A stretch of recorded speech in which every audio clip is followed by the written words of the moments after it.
Vamos a describir el cáncer dentro de la filosofía de lo que conocemos como un sistema complejo. La complejidad va aumentando en el mundo y en el universo.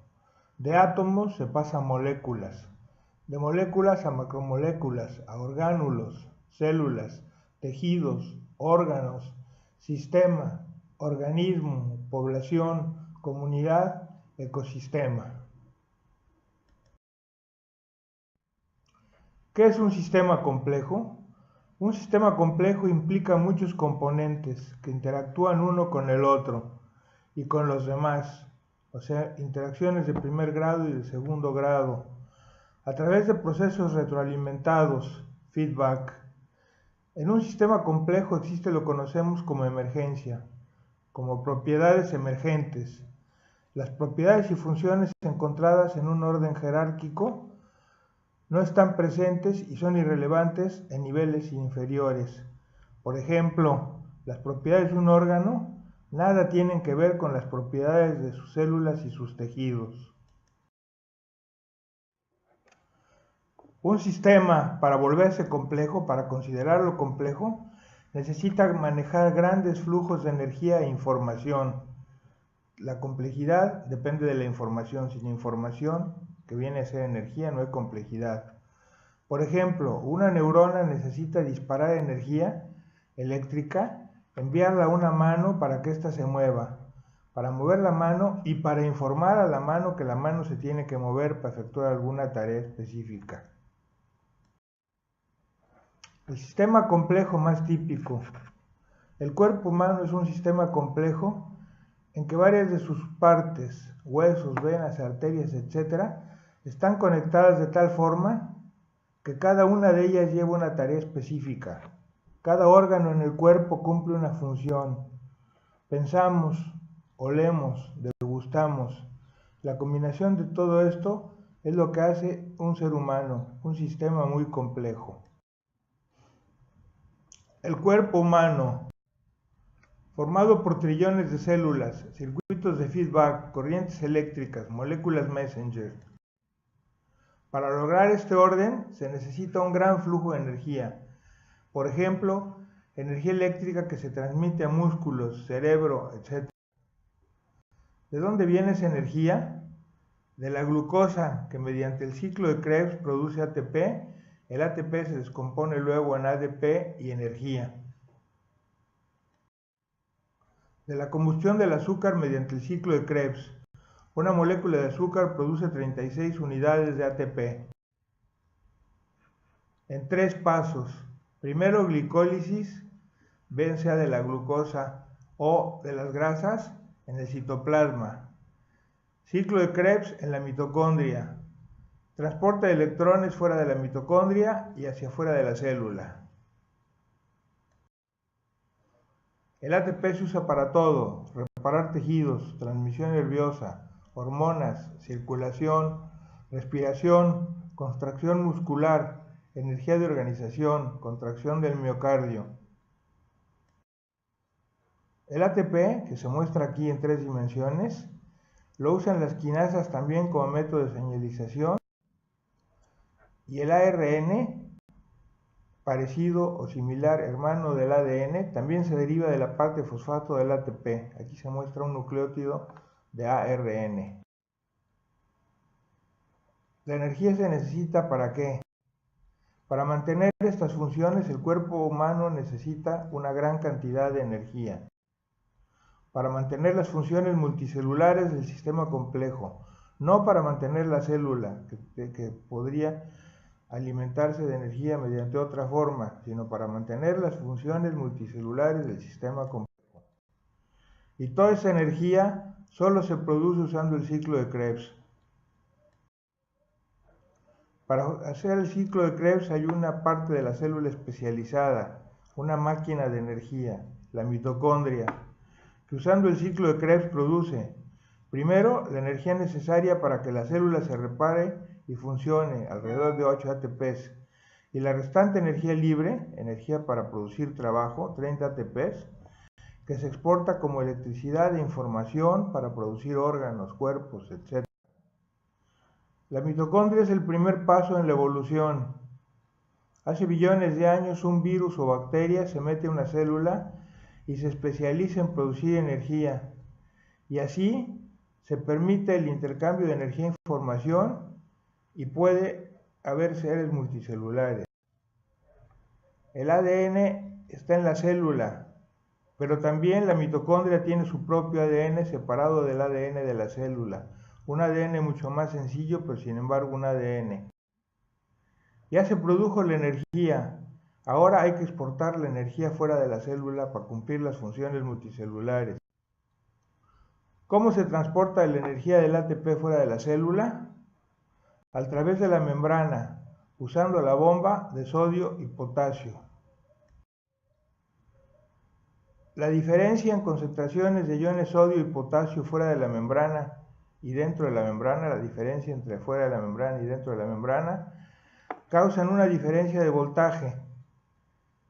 Los iones poseen carga eléctrica, o sea, hay más carga eléctrica de un lado que del otro y la membrana empieza a actuar como pila y transmitir información y energía.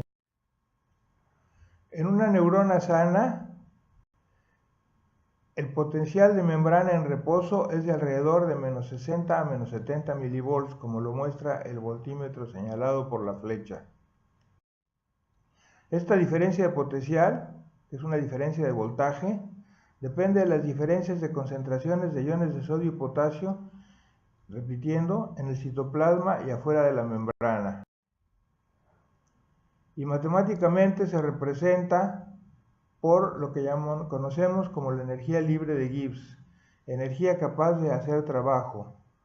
Esta fórmula muestra cómo la energía libre en equilibrio depende de la concentración de iones potasio dentro del citoplasma y fuera de la célula. Esta ecuación se conoce como la ecuación de Nernst. Es una ecuación derivada de la ecuación de Gibbs. En una célula sana, las concentraciones de potasio intracelular de 150 y potasio extracelular fuera de la célula de 15. Se ve una gran diferencia de concentraciones.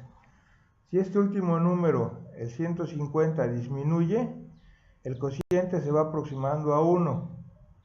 El logaritmo se acerca a 0 y consiguientemente la energía se acerca a 0. Cuando el cociente es grande, el potencial de reposo de la neurona es grande. Pero si la concentración de potasio intracelular disminuye, el cociente se aproxima a 1 y la energía se aproxima a 0. En una célula no existe nada parecido al equilibrio. La vida es un fenómeno fuera del equilibrio. La formulación de equilibrio es un arma útil que muestra los efectos de las concentraciones de los electrolitos. Es únicamente una cómoda formulación para analizar el problema. La fórmula de Gibbs completa incluye mucho más que el sodio. Incluye la energía que se produce a través del ATP, transformándose en ATP. Las concentraciones fuera de la célula y dentro de la célula, no únicamente de potasio, sino también de sodio.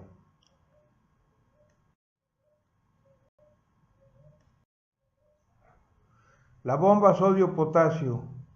Para exportar la energía producida por la mitocondria, los 36 ATPs, existe un mecanismo altamente sofisticado, la bomba de sodio-potasio, que consiste en dos canales que selectivamente exportan e importan 2 iones de potasio y 3 iones de sodio. Un método extremadamente sofisticado, extremadamente delicado. Primero se importan 3 iones de sodio. Luego el ATP se descompone en energía e ion fosfato. Entonces el ion fosfato activa a 2 iones de potasio que entran y finalmente el ciclo se cierra cuando el ADP se regenera en ATP exportando los 3 iones de sodio. En el tiempo, en un milisegundo que sucede todo esto, se representan estos cambios energéticos mediante esta curva, que es tiempo contra voltaje. Esta curva se conoce como la curva de repolarización y también se conoce como potencial de acción, y muestra el cambio de voltaje que ocurre cuando trabaja la bomba de sodio-potasio. Claramente se muestra cuando los canales de sodio se abren, se cierran y se abren los de potasio. Hay que pararse un segundo y hacer un análisis de lo visto hasta aquí. En una célula sana se habla de sistemas complejos. La célula está dentro de un sistema complejo que manejan grandes flujos de energía e información, donde la energía se produce dentro de la célula, en la mitocondria. La célula usa parte de esa energía y el resto lo exporta mediante la bomba sodio-potasio. Para lograr esto se necesitan propiedades termodinámicas fuertes, energía muy fuerte, y las concentraciones correctas de iones sodio y potasio para transmitir esta energía. Un correcto potencial de reposo y un importante potencial de acción. Por otro lado, algunas características de la célula cancerosa. El potencial de membrana en reposo disminuye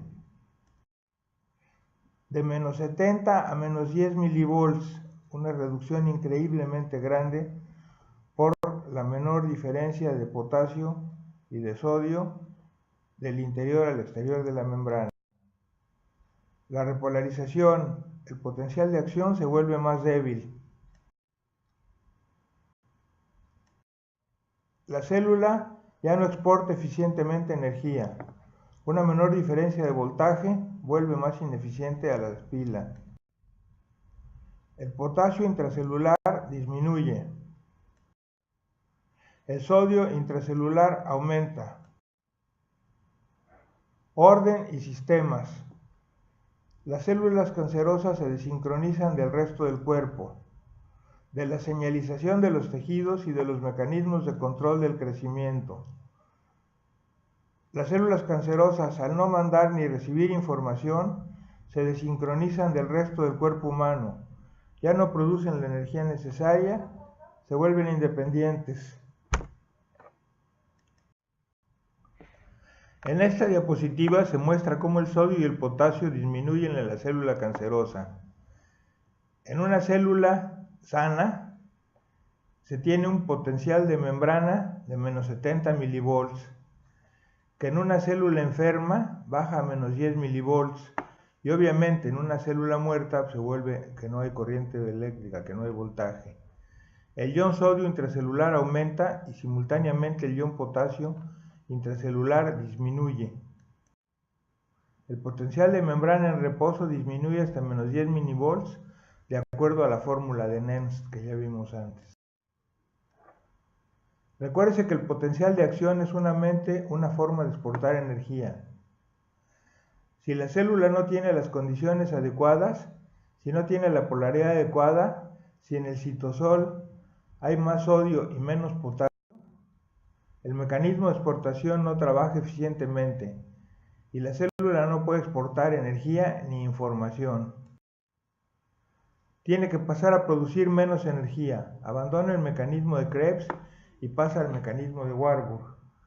El mecanismo de Warburg es un mecanismo de fermentación. Warburg descubrió en 1930 o por ahí que la célula cancerosa únicamente consume azúcar y la fermenta en una forma más ineficiente. Por esto le dieron un premio Nobel. Un bajo potencial de membrana inhibe la exportación de energía. Es como si se dijera: díganle a la mitocondria que deje de producir tanta energía, no la puedo exportar.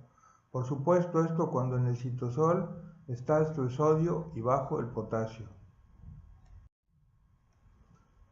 Cuando el cáncer comienza, las mitocondrias dejan de producir los 36 ATPs necesarios para que el sistema complejo cuerpo humano trabaje eficientemente. Todo esto implica un nuevo modelo del cáncer, respetando la idea que el cáncer se relaciona al ADN, pero dentro de un sistema complejo. Todas las células cancerosas dejan de usar el ciclo de Krebs, pasan a usar el ciclo de Warburg. produciendo mucho menos ATP. Se caracterizan por un bajo potencial de membrana en reposo, baja concentración de potasio y alta concentración de sodio intracelular. Dejan de exportar energía. Se independizan del cuerpo humano y se independizan del sistema de información. Se prende en el ADN un switch. Entonces el ADN, viendo condiciones negativas, alguno de sus genes se prende y pide que la célula se vuelva cancerosa, que la célula se vuelva independiente. Así tenemos dos modelos de cáncer. El modelo genético basado en ADN, donde ciertos switches se prenden y la célula se vuelve cancerosa, y el modelo termodinámico, donde el cáncer siempre va acompañado con ciertas características como un muy bajo potencial de membrana y un muy bajo potencial de acción. ¿Cómo se coordinan los dos modelos? Simple, a través de la teoría de sistemas. En teoría de sistemas es necesario contar con circuitos de retroalimentación. Aquí se muestra un circuito de retroalimentación negativa, de feedback negativo. Se pide primero que haya un proceso. El proceso es el metabolismo, que produce energía y se exporta. Al final, se miden los resultados del proceso, probablemente mediante el ADN. Por ejemplo, se mide si la producción de energía, la temperatura, la calidad del metabolismo, las concentraciones de iones y los procesos de exportación fueron los adecuados. El resultado se compara con el nivel deseado y se mide un error. Ese error se usa para hacer las correcciones e inclusive cuando el error llegara a ser muy grande hay que apagar el sistema, hay que detener el proceso. En un sistema complejo se necesita que haya procesos de retroalimentación positivos y negativos. Positivos cuando es a crecimiento, negativos cuando es a control. Un proceso que surte energía, en este caso la mitocondria. Switches y reguladores, parte de la genética del ADN. Canales que transitan información como neuronas y moléculas messenger. Energía para mover este exceso de ATP. En el sistema complejo cuerpo humano, esta función la cumple la mitocondria y los controles los hace el ADN. En un organismo no hay nada como una célula independiente. Una célula siempre está dentro de una red, dentro de un grid, y está obedeciendo las funciones que le dicta el grid. Esta célula está dentro de un sistema complejo y su comportamiento depende de la totalidad del sistema. Inclusive no hay ni una genética independiente del todo. El ADN de cada célula está conectado con el ADN de todas las células del cuerpo. El análisis anterior, cuando a la célula se analizaba como independiente y se ve que la genética de la célula es dañina, es un análisis cartesiano que intenta explicar el comportamiento del todo explicando el comportamiento de las partes. Intenta explicar el comportamiento del cáncer, el fenómeno cáncer, a través de explicar el comportamiento de las células. No, se tiene que explicar a través del sistema complejo con circuitos, retroalimentaciones, flujos de energía, etc. ¿Qué cambia con este modelo? Antes el cáncer se consideraba una enfermedad genética o una enfermedad metabólica. Ahora el cáncer se analiza desde un concepto de sistemas complejos, en donde genética y metabolismo interaccionan en circuitos de retroalimentación, junto con mecanismos energéticos. Recuérdese que los sistemas complejos para existir dependen de un gran flujo de energía para romper las condiciones de equilibrio y producir vida. Por simples razones matemáticas, los sistemas complejos se ordenan. La vida es un fenómeno de no equilibrio. Otras implicaciones. Se puede decir que el cáncer es la enfermedad donde las células, por razones metabólicas, reciben el orden de dejar de pertenecer al sistema complejo. Ya no están integradas a los circuitos de feedback. Se regresa, como quien dice, a su modo de vida de hace millones de años, antes del primer paso evolutivo a seres multicelulares. Las implicaciones terapéuticas son inmensas. Las terapias actuales se orientan a matar a la célula cancerosa, pero no así a la razón del cáncer. El cáncer va a volver a existir si las razones metabólicas siguen existiendo, aunque uno mate a la célula. A un metabolismo defectuoso que hace que el ADN actúe.